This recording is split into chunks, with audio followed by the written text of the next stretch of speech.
우리 함께 좌우 앞뒤 분들과 이렇게 인사하겠습니다. 사랑하고 축복합니다. 사랑하고 축복합니다. 사랑하고 축복합니다. 우리 한 번 더 인사하겠습니다. 말씀과 기도로 거룩해지세요. 말씀과 기도로 거룩해지세요.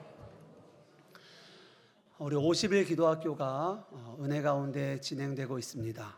이제 한 주, 첫 번째 주가 지났는데요. 이번에 주제가 기도가 고도를 결정한다라는 것입니다. 우리가 기도를 통하여 하나님이 우리에게 복을 주시고 기도를 통하여 우리를 은혜의 자리로 깊이 인도하십니다. 기도를 통하여 우리의 삶을 하나님이 빚어가십니다. 여러분 그것을 꼭 기억하시고 기도의 자리에 함께 나와 또 합심하여 또 우리가 함께 기도하는 또 주님을 누리는 우리 아름다운 교회가 되기를 주님의 이름으로 축복합니다. 오늘 사도행전 10장 말씀 좀 함께 보도록 하겠습니다. 사도행전 10장은요 교회사적으로 매우 중요한 본문입니다. 오늘 사건은 이방인에게 성령이 임하는 가장 첫 번째 사건이죠. 그것은 온 세상에 복음이 전하여지는 그 문이 열렸음을 말하여 주는 겁니다. 뿐만 아닙니다. 사도행전 10장은 교회의 구조가 바뀌게 되는 사건입니다. 이스라엘의 종교가 세계의 교회로 변모되어지는 확장되는 전환점이죠. 그런데 이 엄청난 역사를 이루기 위하여 하나님께서 먼저 하신 일이 있습니다. 그것이 무엇인가?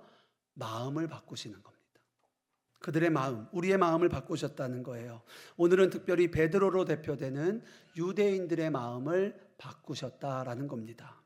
베드로 사도는 하나님의 구원 계획을 예수님께 직접 들었습니다. 하나님의 뜻이 무엇입니까? 온 민족이 주께로 돌아오는 것입니다. 그들을 통해 먼저 복음의 증인을 세우고 모든 민족과 열방이 주께로 돌아오는 거예요. 모든 사람이 구원에 이르기를 원하는 것이 하나님의 뜻입니다.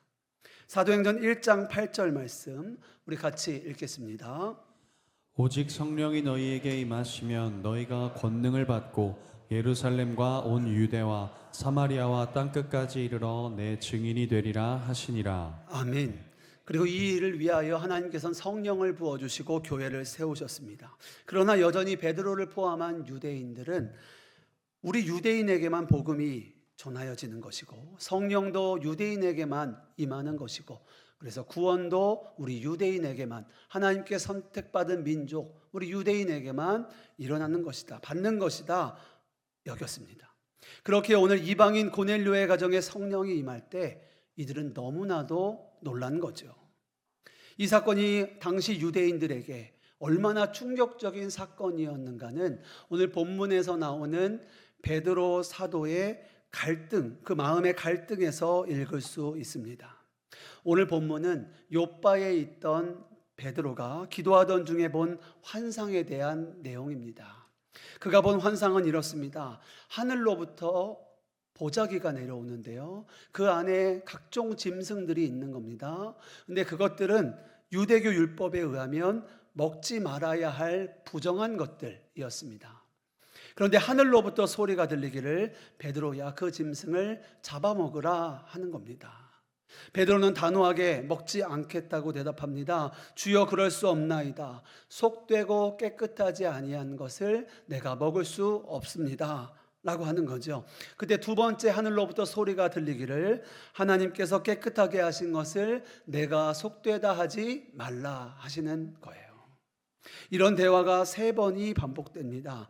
그 후에 베드로가 자신을 초대하기 위하여 온 이방인 고넬료가 보낸 사람들을 따라 그 고넬료의 집에 가게 되는 겁니다.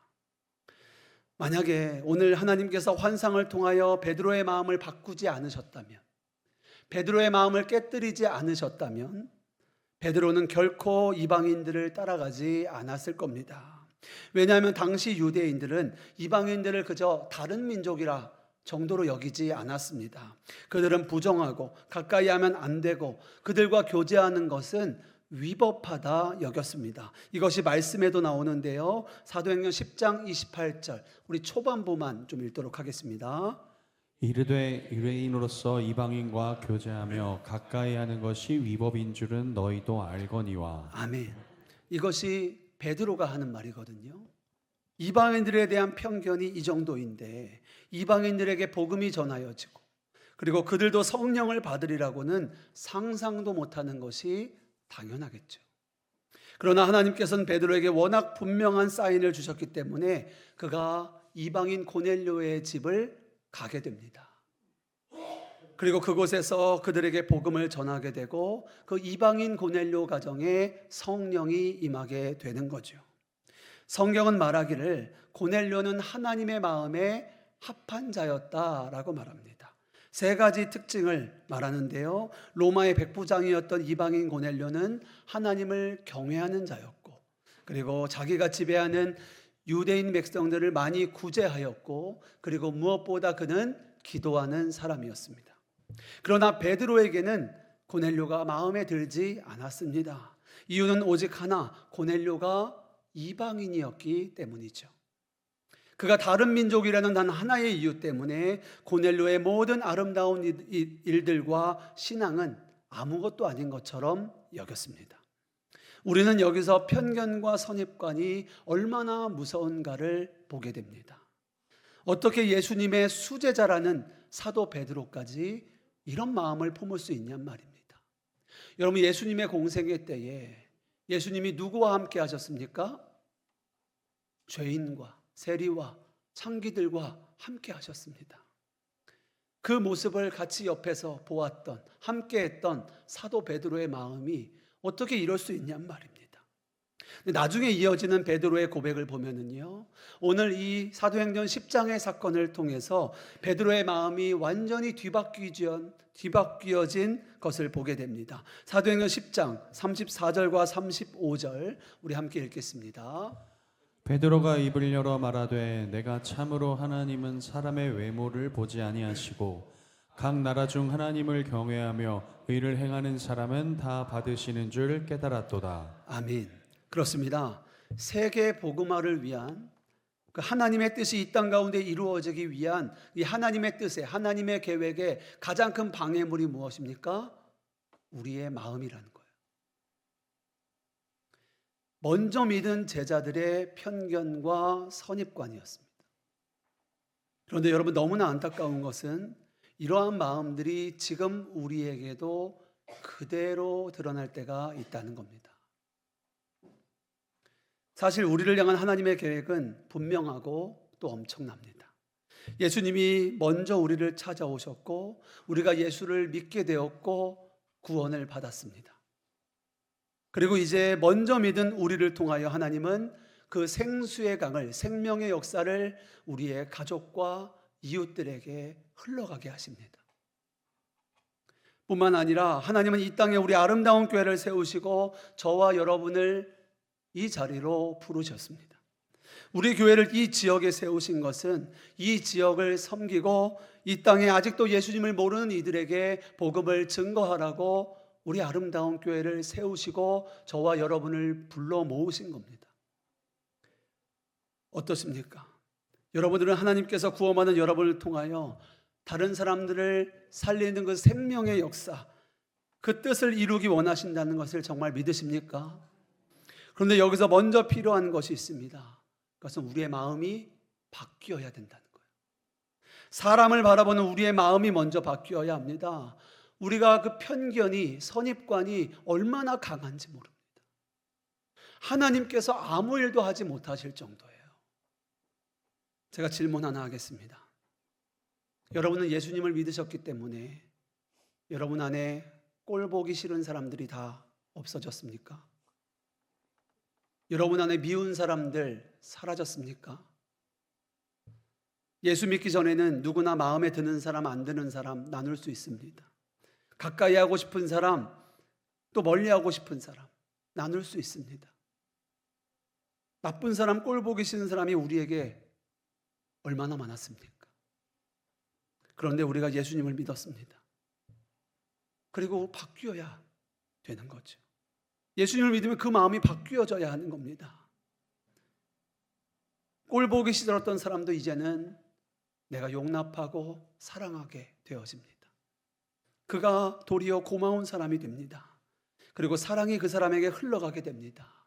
여러분, 이것이 십자가의 기적입니다. 예수 믿는 제자들의 가장 분명하고 놀라운 증거입니다. 그렇습니다. 한 사람이 정말 예수님을 믿는다고 말하는 분명한 증거는 그가 교회를 오래 다닌 것도 아니고 그가 교회에 어떤 직분을 가지고 있느냐도 아닙니다. 십자가가 그 사람의 마음을 바꾸었는가? 이것이 참된 믿음의 증거인 거예요.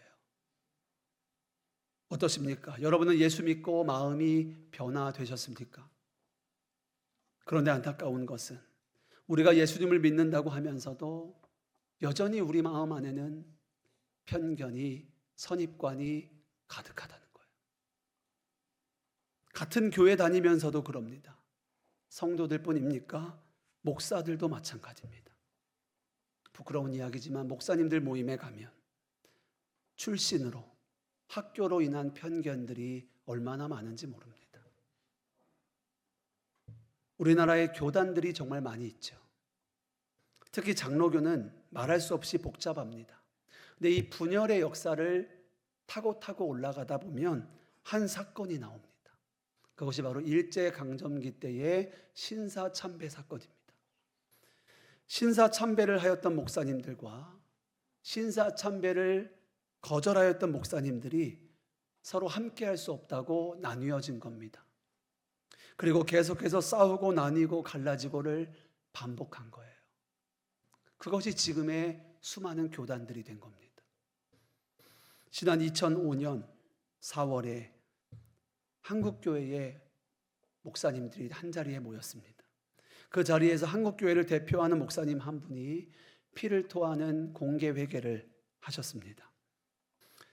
해방 직후 신사참배한 목사들을 두고 마귀당이라고도 하고 밥도 같이 먹지 않았습니다.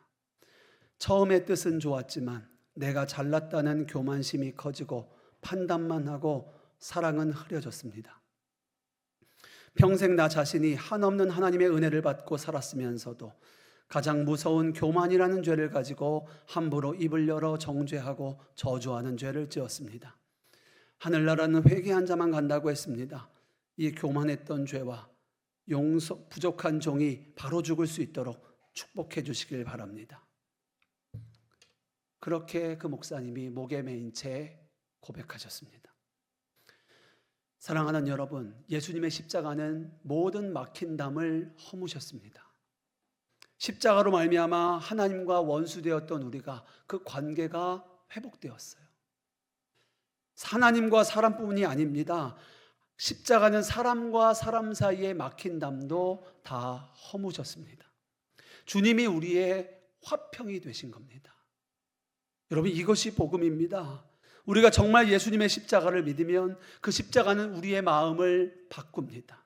관계를 바꿉니다. 공동체를 바꿉니다. 우리의 선입관이 무너지고 경계가 허물어지는 겁니다. 많은 그리스도인들이 술, 담배, 음란, 방탕은 큰 죄로 여깁니다. 그러나 더 큰 죄가 있습니다. 그것은 그런 사람을 판단하고 정죄하는 겁니다. 하나님이 경고하신 무서운 죄를 짓고 있는 겁니다. 이것을 예수님께서는 우리 눈에 있는 들보와 다른 사람의 티눈이라는 비유로 설명하셨습니다. 자신은 보지 못하고 다른 사람의 잘못만 보이는 겁니다.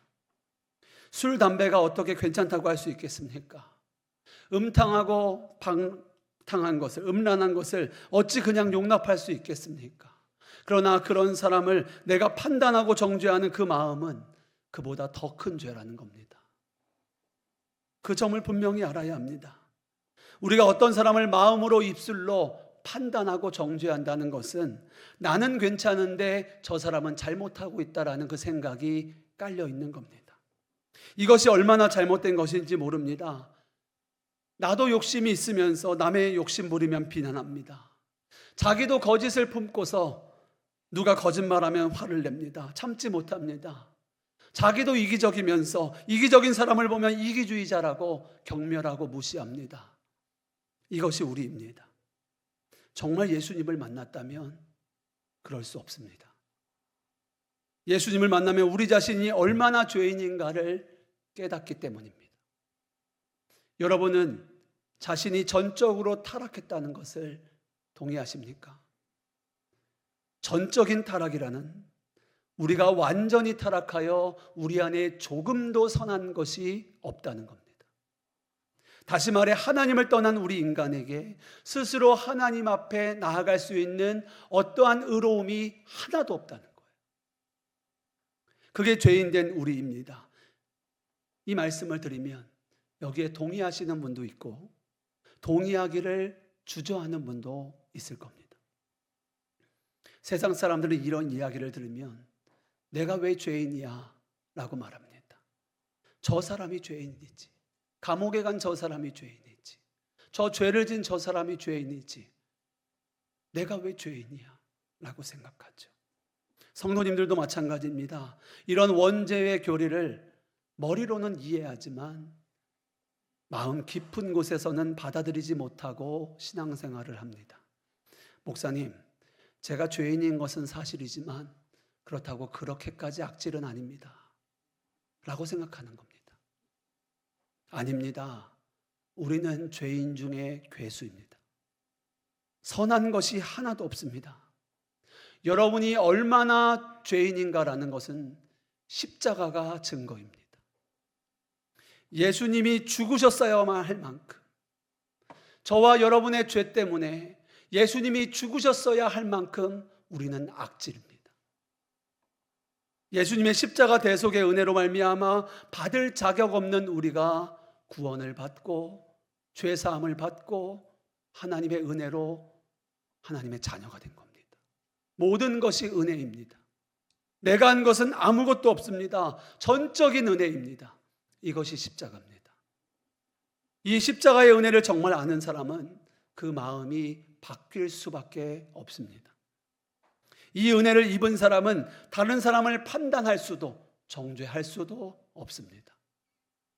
오직 은혜이기 때문입니다. 요한복음에 간음하다가 현장에서 잡혀온 여인의 이야기가 있습니다. 그 여인은 율법을 어겼습니다. 율법을 어긴 사람은 돌로 쳐서 죽이는 것이 그 당시의 법입니다. 간음을 하다가 현장에서 잡혔습니다. 그리고 그를 끌고 옵니다. 그 소식을 듣고 사람들이 몰려옵니다. 한 손에 돌을 들고 옵니다.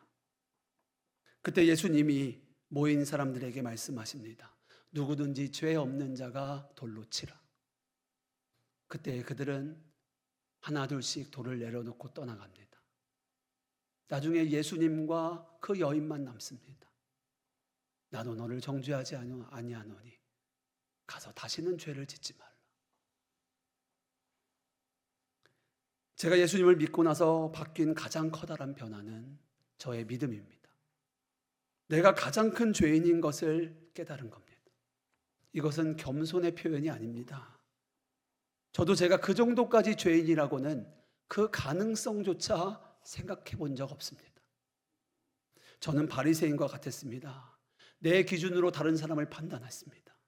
내 생각으로 좋은 사람과 나쁜 사람을 나누었습니다. 그런데 이것이 얼마나 교만한 죄인가를 예수님의 십자가 앞에서 철저하게 깨닫게 되었습니다. 어떠십니까? 여러분은 예수님께서 정말 나 자신을 구원하기 위하여 십자가에 달리셔서 피 흘리셨음을 믿으십니까?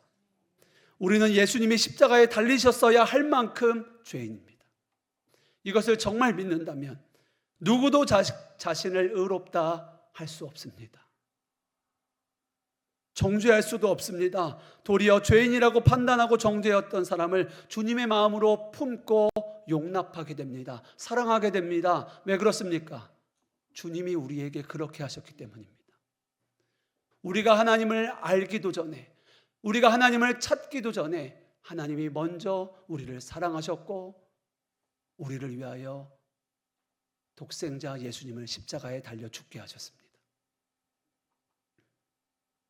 우리를 있는 모습 그대로 먼저 용납해 주셨습니다. 그것이 우리가 받은 은혜입니다. 사랑하는 여러분, 예수님을 믿는다는 것은 이제 그렇게 우리를 사랑하신, 용납하신 예수의 마음으로 사는 것입니다. 빌립보서 2장 5절 말씀 우리 같이 읽겠습니다. 너희 안에 이 마음을 품으라. 곧 그리스도 예수의 마음이니. 아멘. 여러분, 예수님의 마음이 무엇입니까? 지옥에 갈 자를 사랑하는 겁니다. 용서하고 사랑하신 겁니다. 예수님의 마음을 품으면 용서 못할 사람 어디 있습니까? 사랑하지 못할 사람 어디 있습니까? 화목하지 못할 리가 어디 있습니까? 오늘 하나님께서 베드로에게 한 번도 아니고 3번을 말씀하십니다. 하나님께서 깨끗하게 하신 것을 내가 속되다 하지 말라. 하나님께서 깨끗하다 하신 것을 내가 속되다 하지 말라. 이 말은 우리에게 이렇게 들립니다. 하나님이 사랑하는 자를 네가 미워하지 마라. 하나님이 사랑하는 자를 네가 무시하지 마라. 하나님이 사랑하는 자를 내가 판단하지 말라. 하나님이 사랑하시는 여러분, 예수님 믿으십니까? 그러면 다시 한번 진지하게 질문드리겠습니다. 여러분은 예수님 믿기 때문에 이제는 꼴 보기 싫은 사람 다 없어졌습니까? 여러분 안에 미운 사람 다 사라지셨습니까? 오늘 이 시간에 여러분의 마음에 안 드는 사람, 정말 문제라고 생각되는 사람, 그 사람하고는 도무지 같이 할 수 없다고 생각되는 그 사람을 향하여도 하나님은 우리에게 말씀하십니다. 하나님께서 깨끗하다 하신 것을 내가 속되다 하지 말라. 내가 사랑하는 자니 내가 판단하지 말라. 내가 사랑하는 자니 내가 무시하지 말라. 내가 사랑하는 자니 그를 미워하지 말라. 오늘 성령께서 우리에게 말씀하신다 저는 믿습니다. 사랑하는 여러분, 예수님의 십자가는 우리의 모든 막힌 담을 허무셨습니다. 우리 교회 안에도 편견과 선입관들이 있을 수 있습니다. 보이지 않는 관계의 벽들이 있습니다. 목사님, 우리 교회에 무슨 벽이 있습니까? 라고 하실 수 있습니다. 그럴 수 있습니다. 교회 오래 다니신 분들은 익숙하니까 못 느끼시는 겁니다. 그러나 새 가족들은 단번에 느낍니다. 오랜만에 교회에 오는 이들은 단번에 느낍니다. 인사 몇 마디 속에서, 표정 하나 속에서, 이미 형성된 관계들 속에서 여기는 내가 들어올 자리가 없구나. 나는 환영받지 못하는구나. 그들은 그렇게 느낍니다. 그리고 떠나갑니다. 우리가 악의는 없을 수 있습니다. 그러나 우리의 무관심이, 그리고 우리의 사랑 없음이, 그리고 우리의 익숙함이 커다란 장벽이 됩니다. 그러나 십자가의 은혜가 이 모든 막힌 담을 허무셨습니다. 십자가는 예수님의 마음으로 우리가 하나 되게 합니다.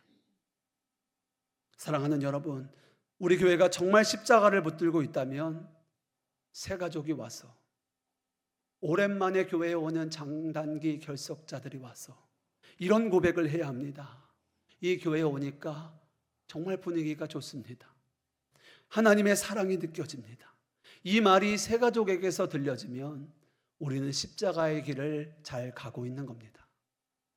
이 지역에 믿지 않는 사람들로부터 아름다운 교회가 사랑으로 소문나면 우리는 하나님의 뜻을 이 땅 가운데 잘 이루어가고 있는 겁니다. 사도행전 2장 47절에 보면 온 백성에게 칭송을 받으니 주께서 구원하는 사람을 날마다 더하게 하셨다라고 말합니다. 교회가 온 백성에게 칭송을 받습니다. 교회가 세상으로부터 칭찬을 받습니다. 왜입니까? 그들이 완벽해서가 아닙니다. 그들이 사랑했기 때문입니다. 담이 허물어졌기 때문입니다. 이 시간 축복합니다. 예수 그리스도의 마음을 품고 사랑만 하는 저와 여러분 되시기를 주님의 이름으로 축복합니다. 말씀을 정리하겠습니다. 사랑하는 성도 여러분, 십자가 때문에 여러분의 마음은 바뀌었습니까? 십자가의 능력과 성령의 역사가 우리의 가정과 교회와 세상을 변화시키려면 먼저 우리의 마음이 변화되어야 합니다. 그 방법은 십자가의 능력뿐입니다. 십자가가 우리의 마음을 바꾸는 것입니다. 우리가 그리스도 예수의 마음을 품는 것입니다. 하나님의 뜻은 저와 여러분을 통하여 또 우리 교회를 통하여 생수의 강이 흘러가고 구원의 역사가 이 땅 가운데 이루어지는 겁니다. 그러면 어떻게 그 하나님의 뜻대로 살아낼 수 있을까요? 절대로 이것은 쉽게 할 수 없습니다. 그러나 능히 할 수 있습니다. 어떻게요? 말씀과 기도로 거룩하여지는 겁니다. 여러분, 오늘 말씀에서도 사도 베드로의 마음이 어떻게 바뀌었습니까? 본문 9절에 보면 기도하던 중에 그의 마음이 바뀐 거예요. 여러분, 우리는 기도의 삶을 살아야 합니다. 주님은 기도하는 과정을 통하여 우리를 빚어가십니다. 십자가의 사람으로, 예수님의 제자로 우리를 세워가십니다. 거룩하게 세워져 가는 거예요. 기도의 삶을 살아야 십자가의 능력으로 살 수 있는 겁니다. 기도의 삶을 살아야 하나님의 뜻을 이루어갈 수 있는 거예요. 여러분, 기도가 정말 중요한 이유가 무엇인지 아십니까? 우리가 기도가 아니고서는 주님의 뜻대로 살 수 없기 때문입니다. 아무리 열심히 죄 안 지려고 노력해 보십시오. 그게 됩니까? 안 됩니다. 우리의 힘과 노력이 아닌 거예요. 기도 없이 성령 충만할 수 없습니다. 기도 없이 우리는 좀처럼 변화되지 않습니다. 그렇습니다. 기도가 우리의 삶을 바꾸는 거예요. 사랑하는 여러분, 꼭 기억하십시오. 기도해야 십자가가 분명해집니다. 십자가가 우리의 마음을 바꾸고 우리의 삶을 변화시키는 거예요. 하나님의 뜻대로 먼저 믿은 우리를 통하여 생명의 역사가 흘러가게 되는 겁니다. 이 시간 축복합니다. 더욱 기도하고 기도하여서 예수 그리스도의 마음으로 사랑만 하는 저와 여러분 되시기를, 우리 아름다운 교회가 되기를 주님의 이름으로 축복합니다. 우리 함께 찬양하고 기도하겠습니다.